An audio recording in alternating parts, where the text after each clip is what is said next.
Isang malamig at mapayapa pong gabi sa ating lahat mga kapatid.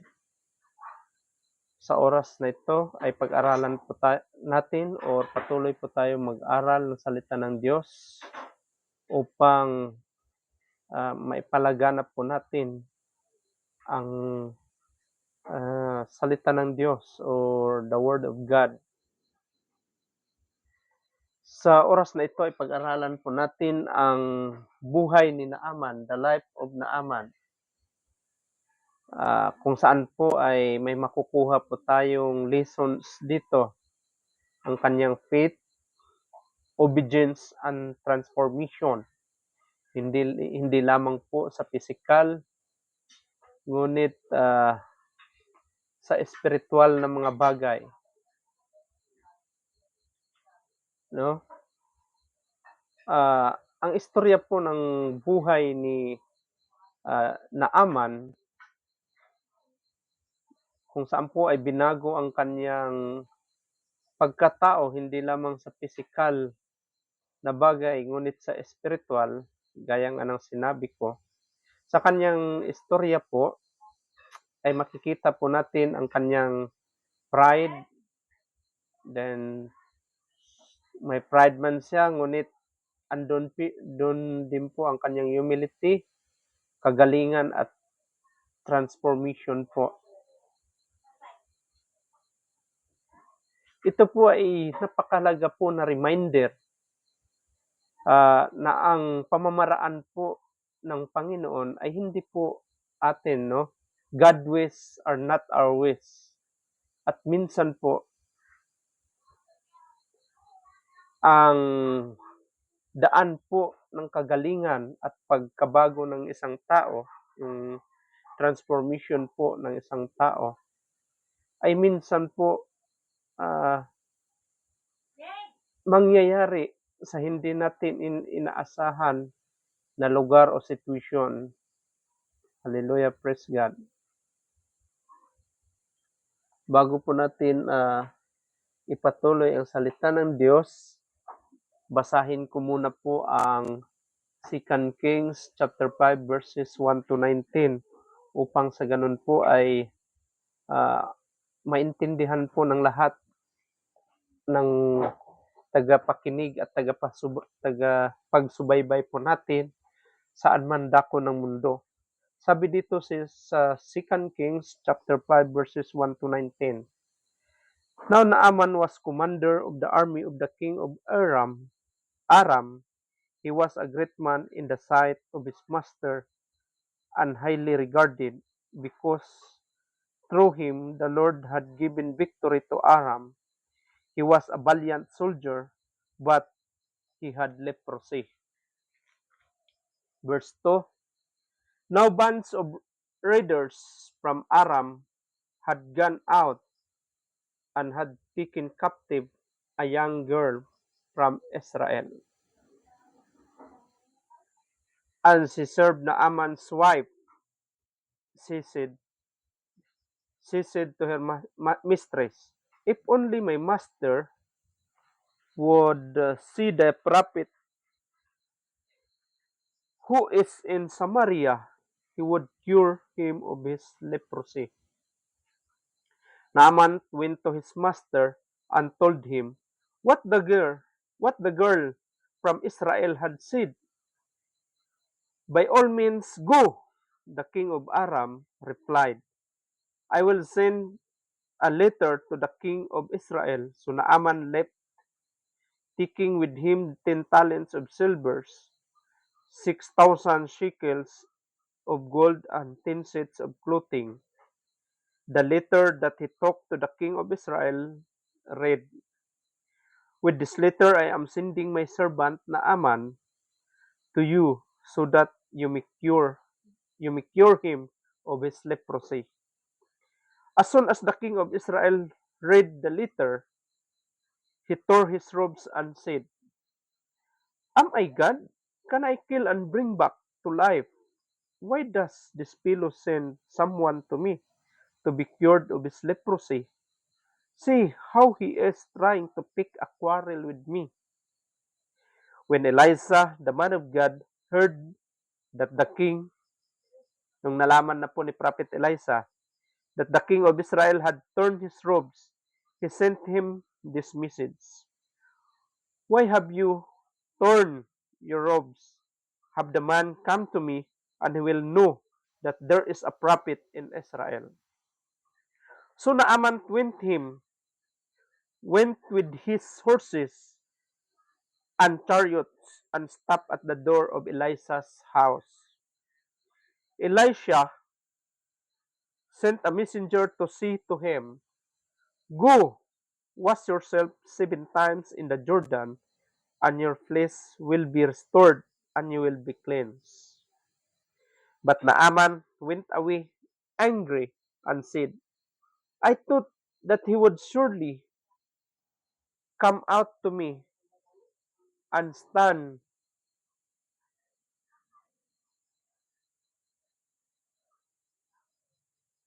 and call on name of the Lord his God with his hand over the spot, and cure me of my leprosy.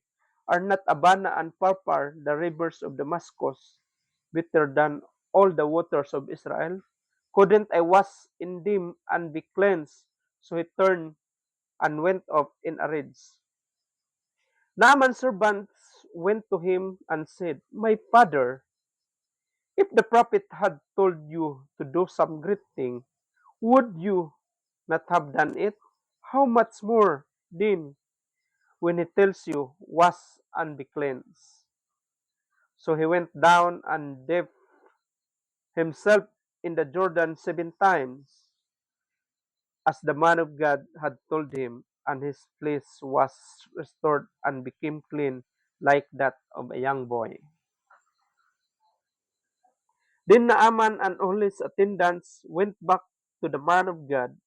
He stood before him and said, "Now I know that there is no God in all the world except in Israel. So please accept a gift from your servant." The prophet answered, "As surely as the Lord lives, whom I serve, I will not accept a thing." And even though Naaman urged him, he refused. "If you will not," said Naaman, "please let me, your servant, be given as much earth as a pair of mules can carry, for your servant will never again make burnt offerings and sacrifices to any other God but the Lord. But may the Lord forgive your servant for this one thing. When my master enters the temple of Rimmon to bow down, and he is leaning on my arm, and I have to bow there also, when I bow down in the temple of Rimmon, may the Lord forgive your servant for this." "Go in peace," Elisha said. Hallelujah, praise God. No, pahinto-hinto po ang pagbasa natin sapagkat napakaliit po ng font size ng Biblia na binabasa natin. Nasa number 8 po ata o ay number 6 ang font size niya. Sanay po kasi tayo sa font 12. So dito po mga kapatid, sa 2 Kings chapter 5 verse 1, sa verse 1 po, Naaman was a man of great importance. Sinabi pa dito, he was the commander of the army of the king of Aram. Kung saan po ang position, no? He has the position of military power and respect. Kung saan po iniidolo po siya sa lahat, no? He was admired and had everything one could desire in terms of earthly status and success. Iniidolo po siya hindi lang sa status niya kundi abilidad niya. Talagang magaling siya kung saan po ang nasa baba niya. Siguro tulad ko noon, bata pa ako, sabi ko, idol ko talaga ito si Sir. Paglaki ko, katulad niya ako ng profession ko. Parang ganun ba? Dami nag-idolo sa kanya. Kasi in terms of accomplishment, siguro matikas ito na general, talagang matalino, kung saan inidulot talaga siya, no, sa bansang Aram, kasi doon siya naging general, chief of staff siguro sa. Pero mga kapatid, despite ng kanyang mga accomplishment, uh, naharap po siya, no, sa pinaka masalimuot, pinaka mabigat po na problema dahil po nagkaroon po siya ng leprosy na sakit. Kung matandaan ko noon, that was mga 1940s po dito sa Pilipinas. Kung kuan po tayo ng history ng Pilipinas, nagkaroon po ng leprosy dito sa bansa natin sa Pilipinas, kung saan po in-isolate, no? Sa bandang Visayas po ata, kung hindi ako nagkamali, sa Polillo Island, in-isolate noon yung mga sakit na leprosy kasi nga walang gamot pa noon ang leprosy. So sa Biblia, kahit sa Biblia po, na-record po ito. So hindi basta-basta. Kung noon nga 1940s, bagamat may siyensa na, andyan na ang siyensa, nahirapan sila maggamot ng how much more nung panahon pa ni Naaman. So parang ito ang pinaka-critical na sakit noon. Pinaka-delikado kasi hindi nagagamot. Kung saan po ang sakit na ito ay walang sinuman makapaggamot po.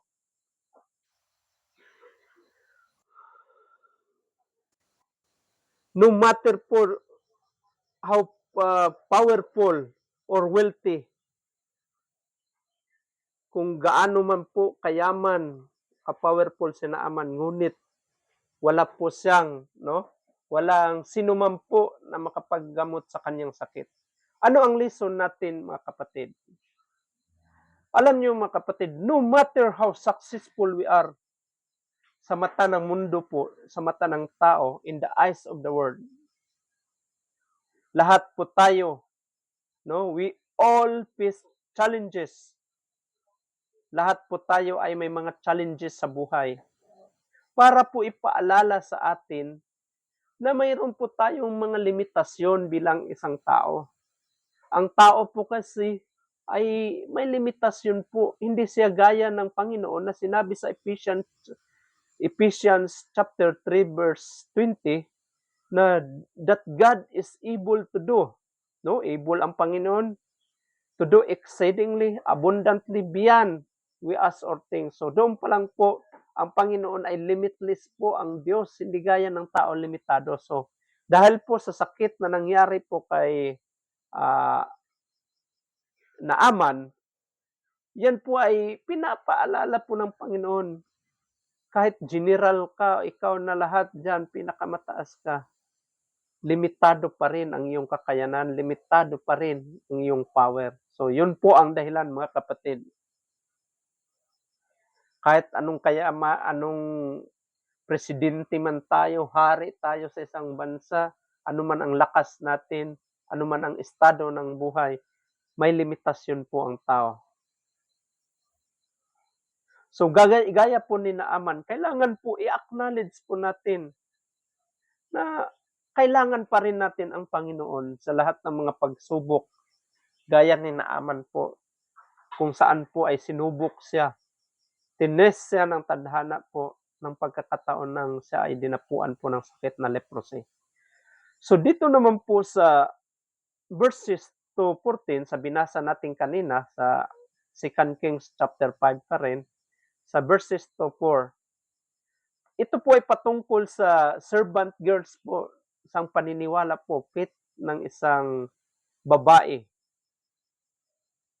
Kasi po, ang situation ni Naaman that time is hopeless na po, wala nang pag-asa. Pero tingnan nyo, mga kapatid, ang Panginoon po ay may plano. Kung saan po ang servant po, no?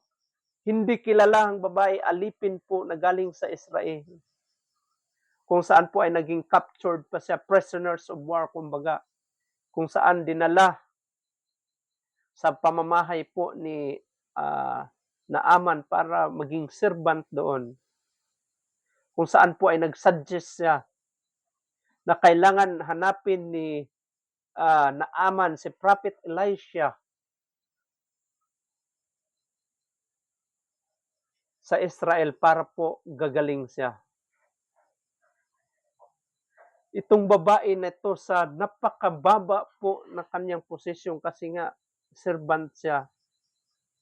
Pero saan po, wala po siyang kimi-kimi dahil po sa totoong paniniwala niya, wala siya pakialam kung sino man ang nakikinig sa kanya na mga malalaking tao.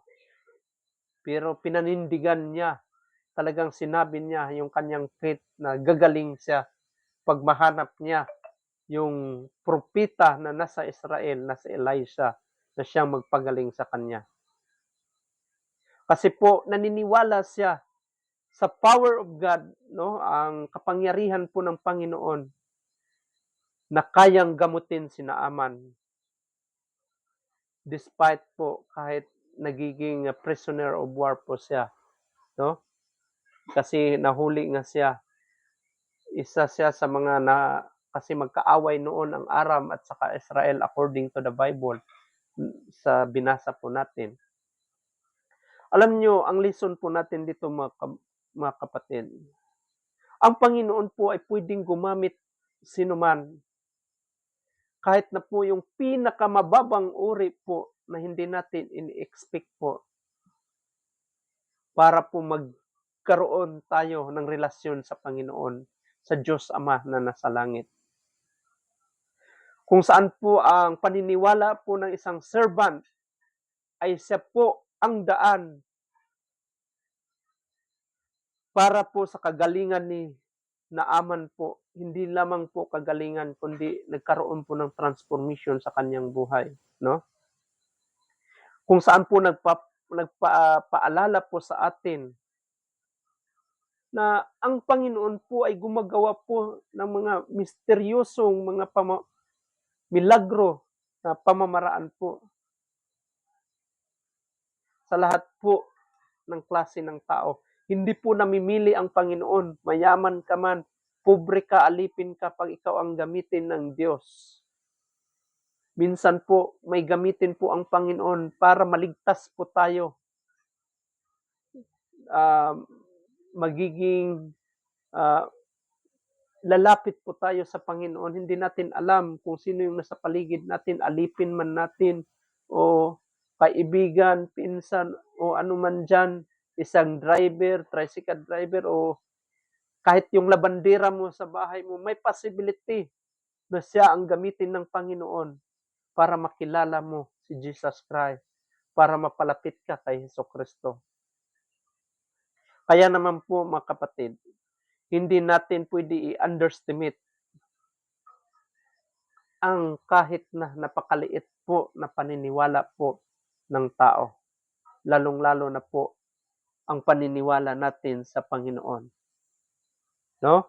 Pangatlo po, dito po sa chapter, sa verses 5 to 12, sa binasa pa rin natin na chapters, kung saan po makikita po natin yung pride po ni Naaman, no? Naaman was the military general, yung sinabi natin. Kung saan po, nung nakapunta po si Naaman sa Israel, kung saan po ay na-meet niya ang messenger po ni Elisha, na kung saan po ay nag-command sa kanya na kailangan niya maghugas, no, mag-dip doon sa Jordan River 7 times. Para bang si Naaman, na furious ba siya?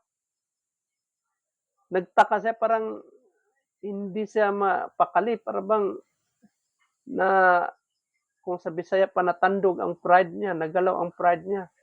Kasi nga, VIP siya general siya. Kasi ini-expect niya na magkaroon ng grand dramatic healing, no? Na magkaroon ng arrival honors ba siguro pagdating niya. May mga special, may nagsalubong pa kasi ganun ang tao eh. Gusto niya pagdating may mga dignitaries, may pasayaw-sayaw pa, kumbaga may mga tugtog pa ng mga instrumento, yun ang ini-expect niya kasi hindi siya basta-basta na tao eh. Chief of staff siya, general siya according to the Bible. So may special talaga ang pagsalubong sa kanya na si Eliza, in-expect niya si Eliza mag-perform ng mga ritual kung saan nag-ritual siya na tawagin ang Panginoon niya na andoon pa nakaharap sa kanya. Then, ang masaklap pa mga kapatid, ang Jordan River po ay marumi na tubig at doon pa talaga siya pa languyin. Yung sabi, immerse siya doon, mag-dip siya doon 7 times. So, ang reaksyon ni Naaman, kung yung sa binasa natin, pride po yun. Hindi lang pride, galit pa siya. Kung saan po gusto niya magbalik na sa pinanggalingan niya. Unwilling pa siya na sumunod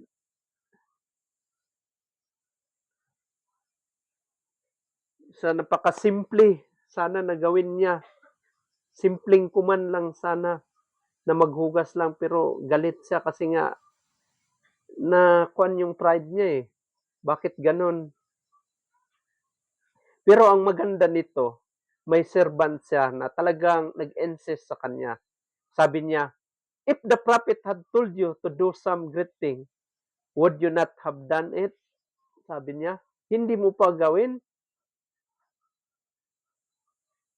Kung nga ang prophet nga nagsabi na gagawa ka ng magandang bagay, ginagawa ko, yun pa na sabi niya pag mag-dip ka sa tubig ay talagang gagaling ka.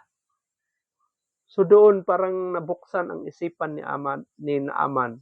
Ano bang lessons natin dito mga kapatid? Ang methods po, God's methods are not what we expect po mga kapatid.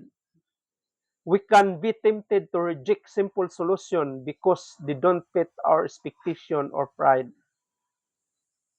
Pero po, ang pamamaraan po ng Panginoon ay hindi po pamamaraan natin. Kaya naman po ang kanyang methods, though sometimes humble and unassuming, but lead to our transformation and healing. Yun po mga kapatid. Pang-apat po, second to the last. Kung saan po makikita po natin dito sa verses 13 to 14, sa parihong chapter pa rin na binasa natin sa 2 Kings chapter 5, verses 13 to 14, ay marilit po natin dito ang the power of obedience. Makikita po natin yung bagamat si Naaman rather, ay isang general, kilalang general, pero nakikita po natin na talagang nagiging humbled po siya. Sumunod po siya sa command ng isang messenger, no? Sa command ni Elisha na inutos niya sa kanyang servant. Wala po siyang sabi na dapat alis na siya pero talagang sumunod siya dahil po sa advice ng kanyang sabihin nating aide-camp niya or personal assistant niya. Talagang naghumble po siya, sumunod siya sa utos po ni Elisha. Kung saan po nag-dip siya in the Jordan River 7 times. Kung saan po ay umahon siya.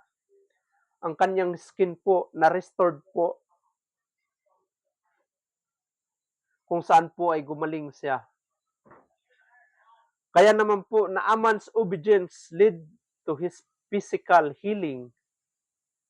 Pero ang pinaka-importante po mga kapatid, hindi lang po nag-lead sa physical healing. It led to his spiritual transformation. Yun po ang pinakamaganda mga kapatid. Hindi lang physical ang nagbago, ngunit nagkaroon po siya ng spiritual transformation kasi doon niya napatunayan, nagkaroon ng testimony na walang ibang Panginoon gaya ng Diyos sa Israel po. Kaya biglang nagbago ang kanyang paniniwala at pag-worship po kung saan winworship niya ang Diyos ng Israel. Ano pong lessons doon mga kapatid? Hindi nyo ba alam na may power po ang pagsunod? There is power in obedience, ika nga sa English. Hindi po enough na naniniwala lang tayo sa power ng Panginoon. But we must also be willing to follow His instruction. Ang kanyang mga kautusan po, dapat sundin din po natin ang kanyang mga layunin o ang kalooban ng Diyos.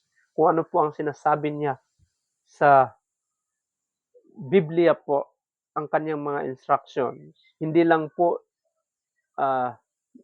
dahil niwala tayo, dapat sabayan po natin ito ng action. Kahit na po gina-challenge yung pride natin, our intellect, even our desires, mga kapatid. Gaya po ni Naaman, ang kagalingan niya po ay nangyayari sa panahon po na nagsunod siya. Dahil nagsunod po siya, so may faith po siya, may paniniwala po siya. Ang buhay din po natin, pwede rin po na matransform po gaya ni Naaman sa kung tayo po ay sumunod at naniniwala tayo na may Diyos na buhay po na makagawa po ng lahat ng bagay. So, last po, number 5, dito po, about Naaman's response, ang kanyang gratitude and worship. Sa verses 15 to 19 po, pagkatapos po ng gumaling si Naaman, bumalik po siya kay Elisha. Magbibigay po sana siya ng gifts bilang patunay po expressing his gratitude. Kung saan po he acknowledged the God of Israel. Ina-acknowledge po niya ang Panginoon ng Israel na siya ang tunay na Diyos. Kung saan diniklara po niya that from then on, he would only worship the God of Israel. You know, brothers and sisters, Naaman's healing led to a profound spiritual change. He was not just healed physically, but also spiritually. Hallelujah. Kaya naman po mga kapatid, sa panahon na nakilala mo na, natikman mo na kung ano si Jesucristo sa buhay mo, magpapatuloy ka pa ba sa makamundong gawain? Gaya din po ni Naaman, yun din po ang kanyang ginagawa. Nang malaman niya, napatunayan niya na ito lang pala dapat ang ipamumuhay ko, ay talagang nagbago ang kanyang isipan, nagbago lahat. So anong lesson dito mga kapatid? True healing, whether physical, emotional, or spiritual, leads to transformation in how we live and worship. Naaman did not just receive a blessing, kundi binigay niya ang kanyang puso sa Panginoon who had held him. When we experience God's healing, our response should be one of worship and dedication to His will. So ngayon mga kapatid, tanong natin kung dalahin natin sa ating kapanahonan. Sa panahon na nadisgrasya ka ng motor, na banggaan ka, mukha mo na talagang damage ka, na ICU ka pa. Nung pinagaling ka ng Panginoon, ano ka na ngayon? Sinabi mo ba sa Panginoon na magbago ka na dahil binigyan ka ng chance? O patuloy ka pa rin sa makabundo? Mayroon akong nakilala, dinala na siya sa morgue talaga kasi kasali siya sa naambos. 10 hours na siya sa morgue, nang binuhusan siya ng tubig, gumaling siya. So anong ginawa niya? Nasabi ba niya, hindi ako makahusga, pero nakita ko talaga sa kanya, araw-araw man nagainom ng tanduay. Nasabi ba niya na, Panginoon, magbago na ako? magsimba ako palagi kada Sunday kasi binigyan mo ako ng chance. Nung inalis ka, kahit na yung nag-aral, mga estudyante, grabe magdasal, makapasala ako ng word, Lord, pagbigyan mo ako, anong isinukli mo sa Panginoon? Tuwing Sunday, pumupunta kayo sa beach siguro ng mga katrabaho mo kasi para mag-enjoy. Minsan ganun ang tao mga kapatid, pero si Naaman talagang tinutuhanan niya. Palagi niya sinabi sa buhay niya, testimony niya palagi ang Panginoon, na totoo talaga ang Panginoon kasi binago siya. Dapat ganun sana tayo mga kapatid. Nung nagmilagro, kayong hindi nagkaanak, hindi man ako sabi na nagkuhan sa inyo. Nung hindi kayo matagal kayo pinagbigyan pero binigay ng Panginoon. Grabe pa ang promise mo, bigyan nyo lang kami ng anak, Lord, at maging totoo kami sa inyo. Kumusta na kayo? Nagawa ba natin mga kapatid? So dapat gaya ni Naaman sana ang response natin. Dapat ipakita natin sa Panginoon ang ating response gaya ni Naaman. Hallelujah, praise God. So ako testimony ko, dahil may ginawa ang Diyos sa akin, sinuklian ko ito na buong buhay ko. But as for me and my house, we will serve the Lord. At nangyayari po yun mga kapatid. So anong conclusion dito? What is the conclusion about the story of Naaman? The story of Naaman teaches us valuable lessons about pride, obedience, faith, and transformation. Just like Naaman, we may have areas in our lives where we feel helpless, areas we cannot fix on our own, but God has a way of healing us, often in ways we don't expect. We must be willing to humble ourselves, follow His guidance, and receive His grace. The story challenges us to be open to God's plan, even when it doesn't make sense, and to remember that no matter where we are in life, God's power to heal and transform is available to us. Hallelujah, praise God. Naway sa mahigit 30 minuto ay may nakukuha po tayong aral patungkol po sa istorya ng buhay ni Naaman. Magandang gabi po sa lahat. God bless us all.